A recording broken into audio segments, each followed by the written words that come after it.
A elevação à Basílica das igrejas do Santuário de Nossa Senhora da Piedade inspirou o bispo auxiliar da Arquidiocese de Belo Horizonte, Dom Giovanni Luiz da Silva, a compor um hino em homenagem à padroeira de Minas Gerais. Confira na reportagem. 2017 foi uma data muito importante para o Santuário de Nossa Senhora da Piedade. Além da comemoração dos 250 anos de peregrinações à Casa da Padroeira do Estado, no fim do ano, as igrejas do complexo religioso receberam pelo Papa Francisco o título de Basílica. O momento serviu de inspiração para a composição de um hino pelo bispo auxiliar da Arquidiocese de Belo Horizonte, Dom Giovanni.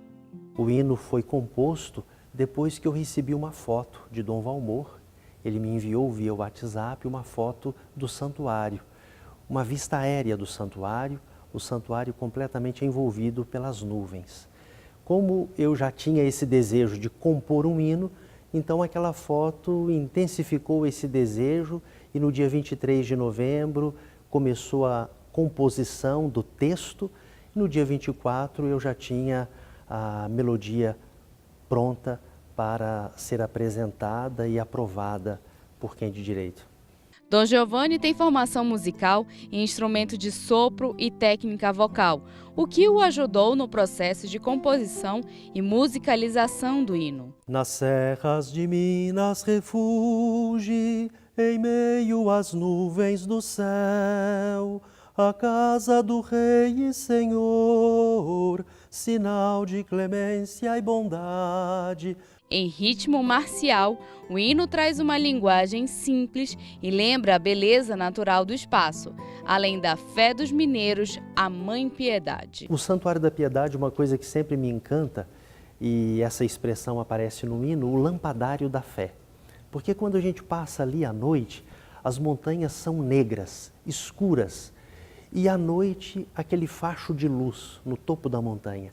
A impressão que tem é que é um lampadário divino pendurado, né, agarrado aos céus e ao mesmo tempo repousando sobre a terra. Dom Giovanni sempre teve uma forte relação com Nossa Senhora, inclusive pela representação da Mãe Piedade. No acervo pessoal de fotos do bispo, ele coleciona imagens das mais diferentes formas atribuídas a Pietà. Eu me lembro quando criança, a primeira vez que eu vi uma estampa da Pietà e me chamou a atenção. Eu não sabia que aquela estampa era a imagem da Pietà que se encontra no Santuário de Nossa Senhora da Piedade em Barbacena.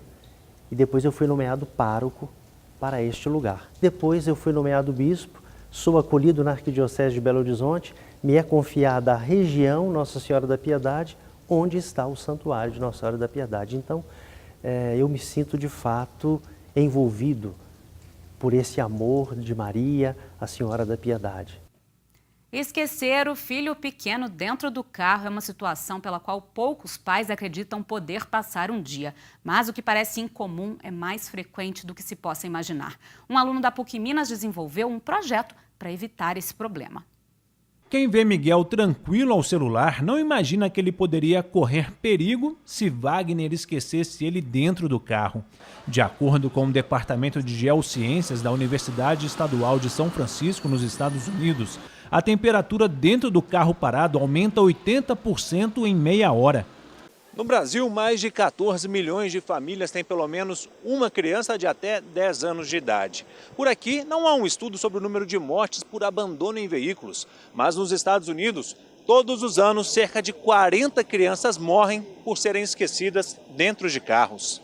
Para reduzir os riscos de abandono de crianças nos carros, Wagner desenvolveu um sistema para alertar os pais. O mesmo conceito de radar mesmo, né? Ele via rádio, funciona via rádio.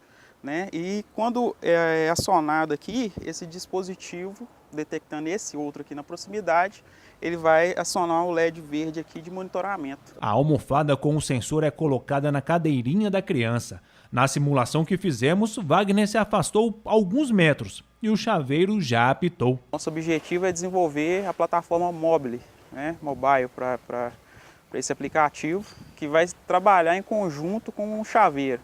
O projeto está sendo desenvolvido na Incubadora de Desenvolvimento Econômico com Inovação Ambiental e Social da PUC Betim. Ainda é um protótipo, mas deve ter preço popular quando ficar pronto. Cerca de R$ 60. Uma ferramenta que pode salvar vidas e surgiu da ideia de Celso, avô de Miguel. Quem salva uma alma, salva o mundo inteiro.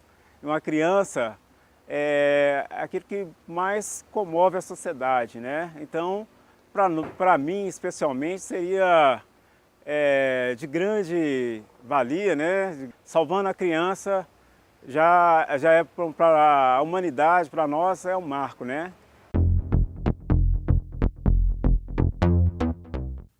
O Ministério da Educação divulgou pela internet o resultado da primeira chamada do ProUni, Programa Universidade para Todos. Os candidatos pré-selecionados têm até o próximo dia 23 para apresentar nas instituições de ensino os documentos que comprovem as informações prestadas no momento da inscrição. A perda do prazo ou a não comprovação das informações implicará automaticamente em reprovação.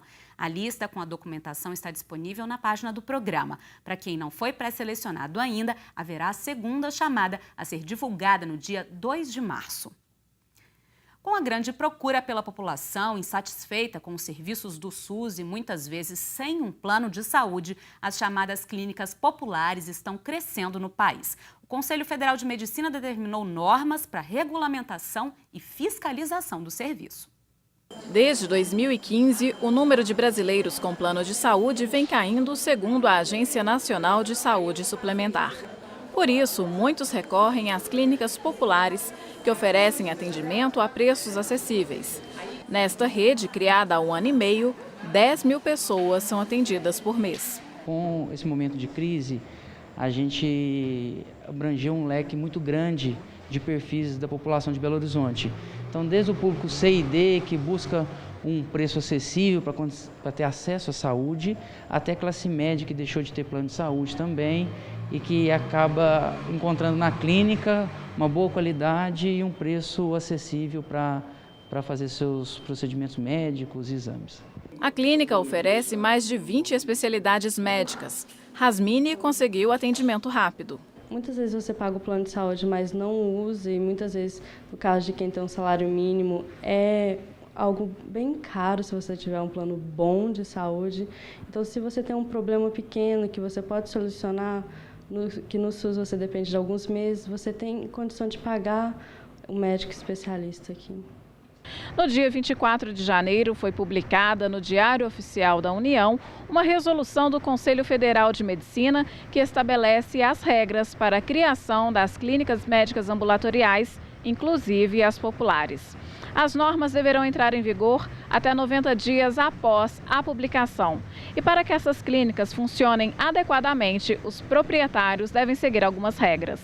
Ela tem que ter um registro no conselho, ela tem que ter um diretor técnico médico responsável, também com registro no conselho, e no caso de fazer atendimentos, de especialidades médicas, esses médicos especialistas têm que ter o seu cadastro também no conselho. De acordo com o Conselho Federal de Medicina, não é possível determinar a quantidade destas clínicas no país. Por isso, as unidades estaduais dos conselhos farão fiscalizações. O conselho pode acompanhar o funcionamento dessas clínicas, inclusive incluindo na sua programação anual fiscalizações periódicas, muitas até no sentido de orientar o funcionamento. Claro que se tiver uma situação específica, de alguma solicitação específica ou de alguma denúncia com relação à necessidade de uma avaliação mais próxima, a gente vai fazer uma diligência individualizada naquele estabelecimento. A artista mineira Ana Horta tem sua obra revista na exposição póstuma Descascando o Branco. A exposição, que é fruto de uma parceria com a família da artista, reúne 30 trabalhos produzidos durante a década de 1980. As cores usadas por um artista são a forma de expressão de pensamentos e sentimentos. No caso destes quadros, há ainda mais significado. A pintora Ana Horta fez parte de uma geração que retomou a arte na década de 80, após o período do regime militar no país. Então se criou uma turma pós esse período da ditadura em que os artistas resgataram a pintura, o processo artístico. E a Ana foi uma das artistas mais à frente disso, né? A produção que está aqui no Palácio das Artes é uma produção de 80, mais ou menos 87, que é o ano do falecimento dela.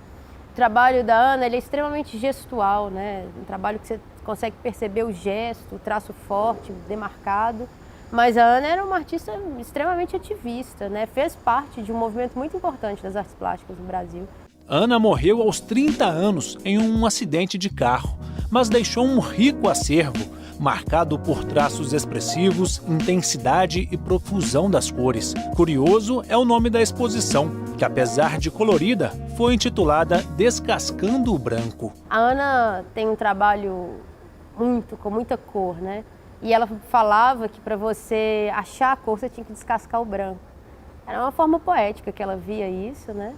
E como ela falava, isso estava até nos livros dela, acabou sendo o título da exposição, né? Descascar o branco é a maneira de encontrar a cor.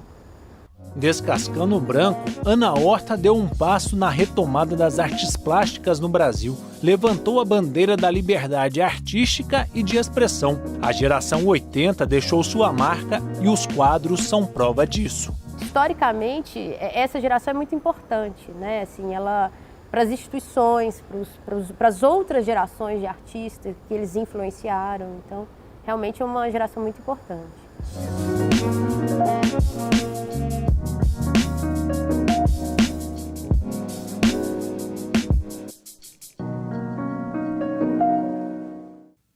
A exposição fica até o dia 4 de março no Palácio das Artes, no centro de Belo Horizonte, e tem entrada gratuita.